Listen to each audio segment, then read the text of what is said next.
South Carolina made their choice, but they're not finished yet. 10 Republican candidates entered the race for South Carolina's U.S. Senate seat. Now there are two. Senator Darline Graham and Representative Ralph Norman are heading to a runoff on August 25th after neither candidate won the majority needed to take the nomination outright. You may or may not have been following South Carolina politics, but you've probably heard both names, because on a surface level, this might look like a typical Republican primary. Both candidates are Republicans, they're both conservative, and they both support President Donald Trump. And right off the bat, they align with similar issues, including on pro-life legislation, supporting gun rights, immigration, and cracking down on border security. The same politics that conservatives believe in. But they have very different backgrounds and different approaches to politics that will determine the vote on August 25th. So let's start with Senator Darline Graham. You recognize that last name, but Darline Graham is the newer face in this race. She was appointed to the U.S. Senate in July after the death of her brother, Lindsey Graham, and she's now running for a full 6-year term. Before entering the Senate, she wasn't a career politician. She spent 30 years working in South Carolina government. She became commissioner of the South Carolina Commission for the Blind, where she managed about 130 employees and a $90 million budget. So her experience is in the public service and managing government programs rather than writing federal legislation. So what does Darline Graham believe? Well, Graham is running as a conservative Republican and has closely aligned herself with President Trump. In fact, Trump has endorsed her, and she has said she supports his agenda. So on the major Republican issues, Graham is clearly running as a conservative. But she also talks about everyday issues that have made her campaign stand out. She has brought up the high cost of grocery prices, gas prices, healthcare, insurance costs, and the need for government efficiency. Basically, her message is government needs to be responsible with taxpayers' money, but it also needs to actually work. This aligns with her background in managing a state agency. Now, the biggest question around her candidacy is her experience in federal politics.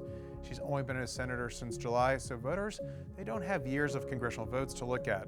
But she did help pass the Russian sanctions bill that her brother Lindsey Graham had been pushing for months. In addition, she voted for Trump's Attorney General pick, Todd Blanche, during her short time as a senator. Now let's look at Congressman Ralph Norman. Representative Norman has been in politics much longer. He served in the South Carolina legislature before being elected to Congress in 2017. He's now been in the U.S. House for nearly a decade and is a member of the far-right House Freedom Caucus. So Norman has a long congressional voting record and has proven to be a strong conservative Republican. Voters can look at years of actual votes and legislation to see what kind of senator he might be. What does Norman believe? Well, he has argued that Washington spends too much and that the federal government needs to be smaller and spend less. His political platform specifically emphasizes spending cuts and the national debt. So there's a slight difference between the candidates here. Graham talks about managing taxpayers' money responsibly, and Norman talks about actually reducing the size and spending of the federal government. Although both candidates align on immigration issues, Norman has shown a political record of supporting tougher enforcement and policies designed to reduce government benefits for people who are in the country illegally. There's also one more interesting difference: President Trump. Yes, I've mentioned before that both candidates support President Trump, but their history is a little different. Congressman Norman endorsed his longtime friend, former Governor Nikki Haley, in the 2024 presidential election over Trump at the time, but then backed him after she lost. As for Graham, voting records show that she did not vote in the 2016 general election or the 2024 presidential primary, yet she is still endorsed by President Trump. So this leads back to the actual question: how do they differ? They're both not dramatically different on policy. This race isn't described as which candidate is more conservative, and the real difference in question are what kind of experience and leadership style voters want. Do they want Graham's background in government management and her close alignment with President Trump? Or do they want Congressman Ralph Norman's long congressional record and established conservative approach? That's what South Carolina voters will decide in the August 25th runoff election.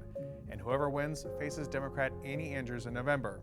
For more South Carolina news, politics, and the latest election coverage, subscribe to our SCETV news channel on YouTube.